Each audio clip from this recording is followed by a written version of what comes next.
Shahul John. हमने first video में इसके फर्स्ट पार्ट को पढ़ा था, फर्स्ट चैप्टर के। यह है सेकंड पार्ट, क्रांति की शुरुआत की। फ्रांसीसी क्रांति की शुरुआत कैसे हुई थी और कब हुई थी, तो इसमें हम ये पढ़ेंगे। पिछले भाग में आप देख चुके हैं कि किन कारणों से लुई 16 ने कर बढ़ा दिए थे। आपने पहले देखा था जो लुई 16 थे उन्होंने क्या कर दिए थे, कर बढ़ा दिए थे। प्राचीन राजतंत्र के तहत फ्रांसीसी सम्राट अपनी मर्जी से कर नहीं लगा सकता था, पर प्राचीन राजतंत्र के तहत फ्रांसीसी जो सम्राट होता था वो अपनी मर्जी से टैक्स नहीं लगा सकता था। फिर भी लुई 16 जो एक सम्राट थे उन्होंने वहां पर टैक्स लगाए लोगों पर। इसके लिए उसे स्टेट्स जनरल की बैठक बुलाकर नए करों के अपने प्रस्तावों पर मंजूरी लेनी पड़ी थी। इसके कारण क्या हुआ कि फ्रांस में तो टैक्स नहीं लगा सकते थे, पर लुई 16 ने वहां टैक्स लगाना स्टार्ट किया, यानी कि कर। तो उसके लिए क्या हुआ, स्टेट जनरल की बैठक हुई है, जिसे हम हिंदी में प्रतिनिधि सभा कहते हैं।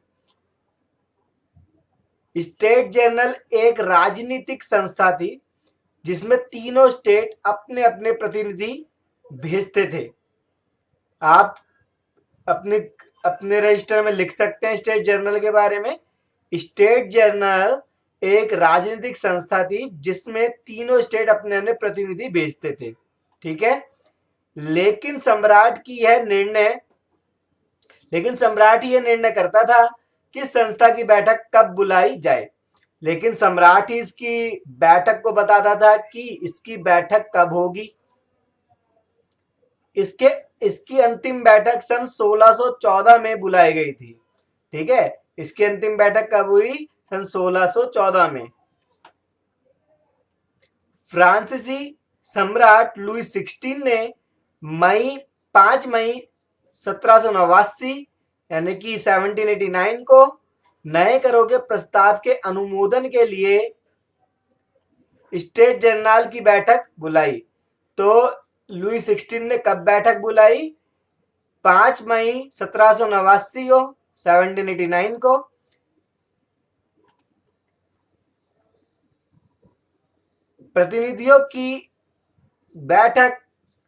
प्रतिनिधियों की मेजबानी के लिए वायसराय के एक आलीशान भवन को सजाया गया।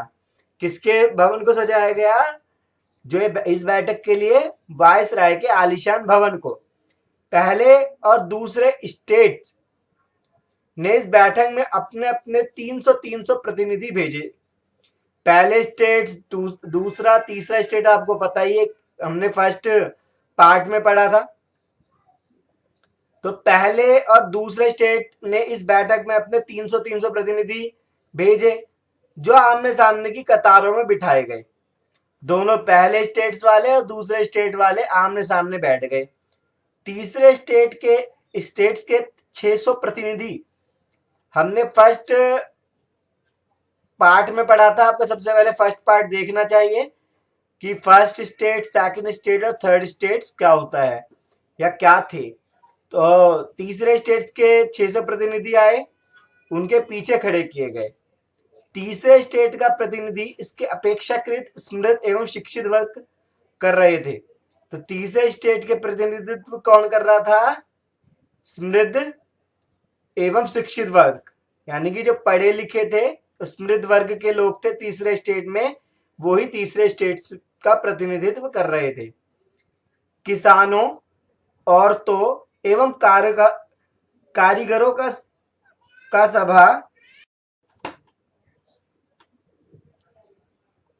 सभा में प्रवेश वर्जित था। यानी कौन कौन नहीं आ सकता था सभा में जो हो रही थी सभा स्टेट जनरल की। किसान नहीं आ सकते थे, औरत नहीं आ सकती थी और कारीगर भी नहीं आ सकते थे। फिर भी लगभग 40,000 पत्रों के माध्यम से उनकी शिकायतों एवं मांगों की सूची बनाई गई। लगभग 40,000 पत्रों के माध्यम से क्या करा, उनकी शिकायतों एवं मांगों की सूची बनाई गई। जिसे प्रतिनिधि अपने साथ लेकर आए थे। ठीक है, सब प्रतिनिधि अपने साथ साथ लाए थे शिकायत और मांगे। उनके 40,000 पत्रों के माध्यम से उनकी शिकायत मांगों की सूची बना दी। फिर स्टेट जर्नल के नियमों के अनुसार प्रत्येक वर्ग को एक मत देने का अधिकार था। कितने मत देने का अधिकार था? प्रत्येक वर्ग को एक वोट देने का अधिकार था। इस बार लुई 16 इसी प्रथा का पालन करने के लिए दृढ़ प्रतिज्ञ था, यानी कि वो इसको मान रहे थे इस बात को कि एक वर्ग एक मत देगा, यानी कि एक वोट देगा। परंतु तीसरे वर्ग के प्रतिनिधियों ने मांग रखी कि अब की बार पूरी सभा द्वारा मतदान कराया जाना चाहिए। पर तीसरे वर्ग के प्रतिनिधियों द्वारा क्या हुआ? उन्होंने बोला कि अब की बार पूरी सभा द्वारा मतदान कराया जाना चाहिए, आपको क्या करना है, अब की बार सभी वोट करेंगे। तीसरे स्टेट्स के लोगों ने बोला, जिसमें प्रत्येक सदस्य को एक मत देने का अधिकार होगा। उन्होंने बोला सबको वोट देने का अधिकार है, पर एक जने को एक वोट देने का अधिकार होगा, जैसा कि अब देखा जाता है ज्यादातर देशों में। जैसे भारत में भी एक वोट देने का अधिकार है एक व्यक्ति को, तो उन्होंने बोला कि एक व्यक्ति को एक वोट देने का अधिकार होना चाहिए। यह एक लोकतांत्रिक सिद्धांत था, जिसे मिसाल के तौर पर रूसो ने अपनी पुस्तक द सोशल कॉन्ट्रैक्ट्स में प्रस्तुत किया है था। जब सम्राट ने इस प्रस्ताव को अस्वीकार कर दिया तो तीसरे स्टेट्स के प्रतिनिधि विरोध जताते हुए सभा से बाहर चले गए। पर क्या हुआ, जब तीसरे स्टेट्स के लोगों ने बोला कि जो बोला था कि सबको एक एक वोट देने का अधिकार है, पर तब क्या हुआ, जब सम्राट ने इनके प्रस्ताव को नहीं माना, जब उन्होंने इसको अस्वीकार कर दिया, तो तीसरे स्टेट्स के प्रतिनिधि क्या करने लगे, इसका विरोध करने लगे और उस असेंबली से, उस सभा से क्या हो गए, बाहर चले गए। ठीक है, अब तो तीसरे स्टेट्स के प्रतिनिधि बाहर आ गए सारे। तीसरे स्टेट्स के प्रतिनिधि खुद को संपूर्ण फ्रांसीसी राष्ट्र का प्रवक्ता मानते थे। तो और तीसरे स्टेट्स के लोग क्या मानते थे अपने आप को? फ्रांसीसी राष्ट्र का प्रवक्ता, पूरे राष्ट्र, संपूर्ण फ्रांसीसी राष्ट्र का प्रवक्ता मानते थे अपने आप को।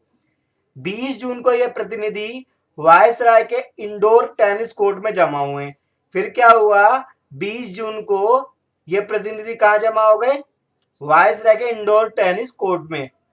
उन्होंने अपने आप को नेशनल असेंबली घोषित किया।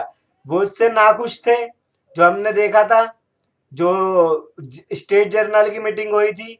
तो अब क्या हुआ, उन्होंने अपने आप को नेशनल असेंबली घोषित कर दिया कि हम तो नेशनल असेंबली बना रहे हैं अपनी, हम अपनी नेशनल असेंबली के हैं। उन्होंने घोषित कर दिया कि हमारी क्या है, नेशनल असेंबली। ये आप लिख लो अपनी कॉपी में, और शपथ ली कि जब तक सम्राट की शक्तियों को कम करने वाला संविधान तैयार नहीं किया जाएगा तब तक असेंबली भंग नहीं होगी। और उन्होंने ये भी बोला कि जब तक सम्राट की शक्तियों को कम नहीं करोगे तुम, यानी कि उसकी मनमानी जब तक होगी तब तक हम इस बात को नहीं मानेंगे, हम अपनी नेशनल असेंबली को पर ही बात करेंगे। यानी कि उसको ही उन्होंने सबसे अच्छा माना जो उन्होंने बनाई थी। तब तक असेंबली भंग नहीं होगी। ठीक है, उनका नेतृत्व मिराबियो, ये कॉपी में लिख सकते हैं आप, उनका नेतृत्व मिराबियो और आबेसिये ने किया। किसने किया? मिराबियो और आबेसिये ने। किसका प्रतिनिधित्व करा? नेतृत्व किसका किया, यानी कि लीड, उसको चलाने वाले कौन थे तीसरे स्टेट को? मिराबियो और आबेसिये। ये अपनी कॉपी में लिखो ताकि आपको याद रहे। मिराबियो का जन्म कुलीन परिवार में हुआ था, लेकिन वह सामंती विशेषाधिकारों वाले समाज को खत्म करने की जरूरत से सहमत था। उनका जन्म तो कुलीन परिवार में हुआ था, यानी कि सेकंड स्टेट्स में हुआ था, पर वो तीसरे स्टेट्स के लोगों से सहमत थे, लेकिन वे सामंती विशेषाधिकारों वाले समाज को खत्म करने की जरूरत से सहमत था। उन्होंने बोला सामंतों का विशेषाधिकार खत्म होना चाहिए। उसने एक पत्रिका निकाली और वायसराय में जुटी भीड़ के समक्ष जोरदार भाषण भी दिए। उन्होंने एक मैगजीन निकाली, यानी कि पत्रिका निकाली, और वायसराय में जो भीड़ जुटी हुई थी उसके सामने भाषण भी दिए। आबेसिये मूल्यतः पादरी था। आबेसिये कौन थे? एक पास्टर थे और उसने तीसरा स्टेट्स क्या है शीर्षक से एक अत्यंत प्रभावशाली प्रचार पुस्तिका लिखी। यहां आपने पढ़ा मिरव्यो कौन थे, कुलीन परिवार के थे, और आबेसिये कौन थे, पादरी थे। ठीक है, ये एक पेंटिंग है, टेनिस कोर्ट में शपथ। एक विशाल पेंटिंग के लिए जैक लुई डेविड द्वारा बनाया गया शुरुआती रेखांकन। यह तस्वीर नेशनल असेंबली में लगाई जानी थी। जिस वक्त नेशनल असेंबली संविधान का प्रारूप तैयार करने में व्यस्त थी, पूरा फ्रांस आंदोलित हो रहा था। यानी कि जिस समय में नेशनल असेंबली संविधान को बना रही थी, तब क्या हो रहा था, पूरे फ्रांस के अंदर आंदोलन हो रहे थे। कड़ाके की ठंड के कारण फसल मारी गई थी, यानी कि कड़ाके की ठंड पड़ी तो फसलें सारी खराब हो गई और पाव रोटी की कीमतें आसमान छू रही थी। यानी कि ब्रेड की कीमतें क्या हो रही थी, आसमान छू रही थी, बहुत ज्यादा महंगी हो रही थी। बेकरी मालिक स्थिति का फायदा उठाते हुए जमाखोरी में जुटे थे और इसका फायदा बेकरी मालिक उठा रहे थे। वो महंगी करके और भी ज्यादा ब्रेड को बेच रहे थे। बेकरी की दुकानों पर घंटों के इंतजार के बाद गुस्साई औरतों की भीड़ ने दुकान पर धावा बोल दिया। इससे औरतें गुस्सा हो गई और उन्होंने दुकानों पे क्या बोल दिया, धावा, यानी कि उस पर आक्रमण सा कर दिया। दूसरी तरफ सम्राट ने सेना को पेरिस में प्रवेश करने का आदेश दे दिया और दूसरी तरफ क्या हुआ कि सेना को बोल दिया सम्राट ने कि पेरिस में प्रवेश कर लो, और क्रूड भीड़ ने 14 जुलाई को बास्तिल पर धावा बोलकर उसे नेस्तनाबूद कर दिया। और तब क्या हुआ, 14 जुलाई को लोगों ने जो बास्तिल किला था उसको बिल्कुल खत्म कर दिया। देहाती इलाकों में गांव में अफवाह फैल गई कि जागीरों के मालिकों ने भाड़े पर लठैतों लुटेरों के गिरोह को बुला लिया है जो पकी हुई फसलों को तबाह करने निकल पड़े हैं। अब उन्होंने सोचा, देहाती इलाकों में अफवाह फैल गई कि लुटेरे घुस गए हैं, वो फसलों को बर्बाद करने के लिए घुस गए हैं। इसलिए वहां के लोग डर गए और डर के कारण उन्होंने कुदाल और बेचालों से क्या करा, ग्रामीण कुलों पर आक्रमण कर दिया। उन्होंने भंडारों को भी लूट लिया, अन्न भंडारों को, और जो लगान संबंधी दस्तावेजों को जलाकर भी राख कर दिया उन्होंने। जो उनको टैक्स देने थे, जिस पत्रों में, जिस पेपरों में लिखा था कि किसानों को टैक्स देने, उन्होंने वो सारे बर्बाद कर दिए, जला दिए। बहुत ने तो पड़ोसी देशों में जाकर शरण ली और इससे क्या हुआ, कुलीन बड़ी संख्या में अपनी जागीरें छोड़कर भाग गए। और क्या हुआ, बहुत से कुलीन परिवार यानी कि जो सेकंड स्टेट्स के थे, दूसरे देश में भी चले गए थे। अपनी विद्रोही प्रजा की शक्ति का अनुमान करके लुई 16 ने अंततः नेशनल असेंबली को मान्यता दे दी। जब लुई 16 को लगा कि प्रजा अपने विद्रोह के लिए आगे बढ़ गई है, तो लुई 16 ने नेशनल असेंबली को मान्यता दे दी और यह भी मान लिया कि उसकी सत्ता पर अब से संविधान का अंकुश होगा।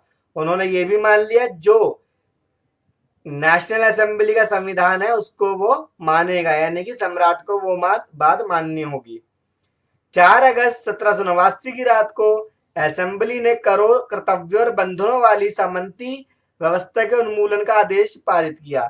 पादरी वर्ग के लोगों को भी अपने विशेष अधिकारों को छोड़ देने के लिए विवश किया गया और जो फर्स्ट स्टेट्स के लोगों को और सेकंड स्टेट्स के लोगों को जो विशेष अधिकार मिले हुए थे, उनको भी इस संविधान के तहत जो तीसरे स्टेट के लोगों ने नेशनल असेंबली के द्वारा बनाए थे, उनको हटा दिया गया, उनके विशेष अधिकार हट गए। धार्मिक कर समाप्त कर दिया गया और चर्च के स्वामित्व वाली भूमि जब्त कर ली गई। और क्या हुआ, धार्मिक कर को भी हटा दिया और चर्च के बाद जो जमीनें थी वो भी ले ली। इस प्रकार से क्या हुआ, सरकार के पास 20 अरब लिरवे की संपत्ति सरकार के हाथ में आ गई। फ्रांस संवैधानिक राजतंत्र बन गया। नेशनल असेंबली ने सन 1791 में संविधान का प्रारूप पूरा कर लिया। अब उन्होंने एक प्रारूप भी पूरा कर लिया 1791 में नेशनल असेंबली ने। इसका मुख्य उद्देश्य था सम्राट की शक्तियों को सीमित करना। एक व्यक्ति के हाथ में केंद्रीकृत होने के बजाय अब इन शक्तियों को विभिन्न संस्थाओं यानी कि विधायिका, कार्यपालिका एवं न्यायपालिका में विभाजित एवं हस्तांतरित कर दिया गया। अब क्या हुआ कि शक्तियों को 3 वर्गों में बांट दिया गया, विधायिका, कार्यपालिका, न्यायपालिका। पहले शक्ति सिर्फ सम्राट के हाथ में होती थी, पर अब 3 के हाथ में थी। इस प्रकार फ्रांस में संवैधानिक राजतंत्र की नींव पड़ी। जैसा कि आप देख सकते हैं इस चित्र में, पिक्चर में, यह है न्यायाधीश, यह है सम्राट, यह है न्यायपालिका का न्यायाधीश, कार्यपालिका का सम्राट, यह है विधायिका। ये नेशनल असेंबली का कंट्रोल दिखाया गया है सम्राट पर और मंत्रियों पर, और सम्राट यानी कि दोनों एक दूसरे के द्वारा चलते हैं, ये इनको वोट देगा। इसको आप देख सकते हैं ध्यान से। सन 1791 के संविधान ने कानून बनाने का अधिकार नेशनल असेंबली को सौंप दिया। उन्होंने सौंप दिया नेशनल असेंबली को अधिकार कानून बनाने का। नेशनल असेंबली अप्रत्यक्ष रूप से चुनी जाती थी। सर्वप्रथम नागरिक एक निर्वाचित समूह का चुनाव करते थे जो पुण्य असेंबली के सदस्यों को चुनते थे। आपको ये याद रखना है कि नेशनल असेंबली 1791 में बनी थी, ये आपको कॉपी में लिख लेना है। जो पुण्य असेंबली के सभी नागरिकों को मतदान का अधिकार नहीं था। किनको मतदान यानी कि वोट देने का अधिकार दिया गया? 25 वर्ष से अधिक उम्र वाले केवल ऐसे पुरुषों को जो सक्रिय नागरिक का दर्जा दिया गया था, जो कम से कम 3 दिन की मजदूरी के बराबर कर चुकाते थे। सब 25 साल से बड़े लोगों को वोट देने का अधिकार दिया गया, पर उन्हीं लोगों को जो 3 दिन की मजदूरी के बराबर कर चुकाते थे। शेष पुरुषों और महिलाओं को निष्क्रिय कानून के रूप में वर्गीकृत किया गया, यानी कि बाकी तो नागरिक रह सकते हैं, पर वोट देने का अधिकार किसे है? जो 3 दिन की मजदूरी के बराबर टैक्स देता है। निर्वाचन की योग्यता प्राप्त करने तथा असेंबली का सदस्य होने के लिए लोगों को करदाता की उच्चतम श्रेणी में होना जरूरी था।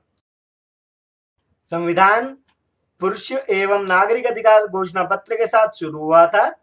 जीवन के अधिकार, अभिव्यक्ति स्वतंत्रता के अधिकार और कानूनी बराबरी के अधिकार को नैसर्गिक एवं अहरणीय अधिकार के रूप में स्थापित किया गया, अर्थात ये अधिकार प्रत्येक व्यक्ति को जन्मना प्राप्त थे। इन अधिकारों को छीना नहीं जा सकता था। राज्य का यह कर्तव्य माना गया कि प्रत्येक नागरिक के नैसर्गिक अधिकारों की रक्षा करे। जो ये अधिकार दिए गए थे वो आप यहाँ पढ़ सकते हैं। पुरुष एवं नागरिक अधिकारों का घोषणा पत्र, इसमें सारे अधिकार लिखे हुए हैं जो नागरिकों को मिल गए थे, ये सारे अधिकार।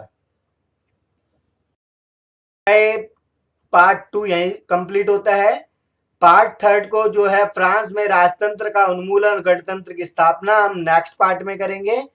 अगर आपको ये वीडियो पसंद आई है तो इस वीडियो को लाइक शेयर करना ना भूलें और चैनल को सब्सक्राइब करना ना भूलें। और अब आप मुझे अनअकैडमी भी फॉलो कर सकते हैं, बस आपको टाइप करना होगा SHUL साहुल।